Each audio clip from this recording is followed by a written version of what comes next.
CM Revanth Reddy Mumbai ప్రయాణం ఆలస్యమైంది. సాంకేతిక లోపంతో నిలిచిపోయింది ఇండిగో విమానం. రాహుల్ న్యాయయాత్ర కోసం ముంబై వెళ్తున్నారు సీఎం. విమానంలో సీఎంతో పాటు దీపాదాస్ మున్షి, భట్టి విక్రమార్క కూడా ఉన్నారు. గంట నుంచి విమానంలోనే కూర్చున్నారు సీఎం రేవంత్ రెడ్డి.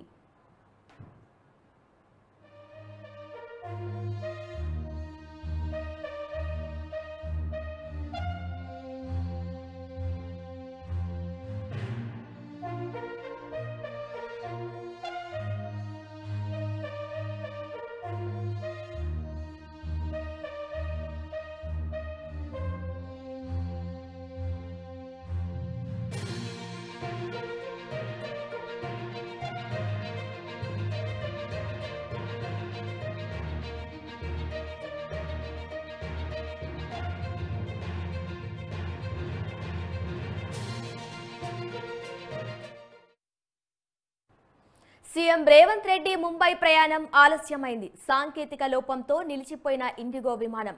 రాహుల్ న్యాయయాత్ర కోసం ముంబై వెళ్తున్నారు సీఎం. విమానంలో సీఎంతో పాటు దీపాదాస్ మున్షి, భట్టి విక్రమార్క కూడా ఉన్నారు. గంట నుండి విమానంలోనే కూర్చున్నారు సీఎం రేవంత్ రెడ్డి.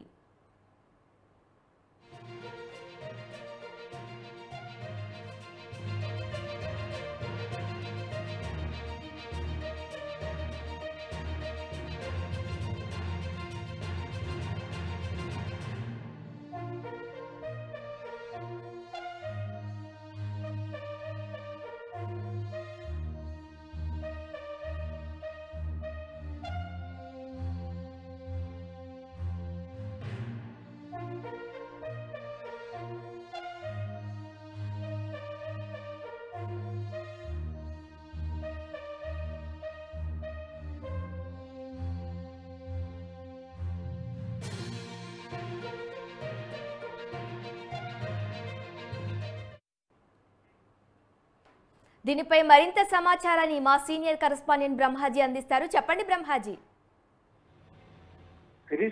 ఈరోజు CM Revanth Reddy, deputy CM Bhatti Vikramarka, అదే విధంగా కొంతమంది నేతలు దీపాదాస్ సహా వీళ్ళందరూ కూడా ఈ రోజు ముంబైలో జరుగుతున్నటువంటి భారత్ జోడో న్యాయయాత్ర రాహుల్ గాంధీ కార్యక్రమానికి హాజరవ్వాల్సింది. దానికి సంబంధించి ఈ రోజు ఇండిగో విమానంలో అందరూ బయలుదేరడానికి వెళ్ళగా సాంకేతిక కారణంతో ఆ విమానం శంషాబాద్ ఎయిర్పోర్ట్ లోనే చాలాసేపు ఆగిపోయినట్టు పరిస్థితి కనిపిస్తుంది. వాళ్ళు అందరూ కూడా ఇటు బయటికి దిగలేక విమానం బయలుదేరక కొంతవరకు ఇబ్బందులు ఎదుర్కొంటున్నారు. ఇదే సందర్భంగా ప్యాసింజర్లు కూడా దాంట్లో చాలా మంది ఉన్నారు, వాళ్ళు కూడా ఇబ్బందులు పడుతున్నారు. అయితే ప్రత్యేకంగా విమానంలో వెళ్లాల్సి ఉన్నప్పటికీ కూడా పార్టీ కార్యక్రమం కావడంతో తనకున్న ప్రత్యేక విమానాన్ని ఉపయోగించుకోకుండా కేవలం ప్రయాణికులతో ఉన్నటువంటి విమానాలు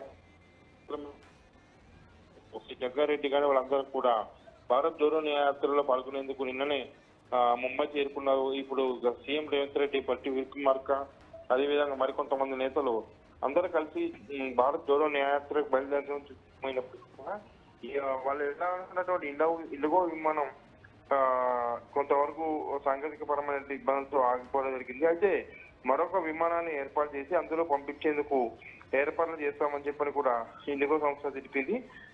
అయితే అందులో సీఎం గానీ ముఖ్య నేతలు అందరూ కూడా ఉండడంతో ఈ యొక్క నిర్ణయాన్ని తీసుకున్నట్టుగా తెలుస్తుంది. మొత్తం మీద వాళ్ళకు విమానం వెళ్ళడం ఆలస్యం కావడంతో ఈ యొక్క కార్యక్రమం కంటిన్యూ అవుతుందా, అంటే వాళ్ళకి వెళ్ళటం ఉంటుందా, లేకపోతే రద్దు చేసుకుని వెనక్కి రావాల్సి ఉంటుందా అనేది మాత్రం వేచి చూడాలి.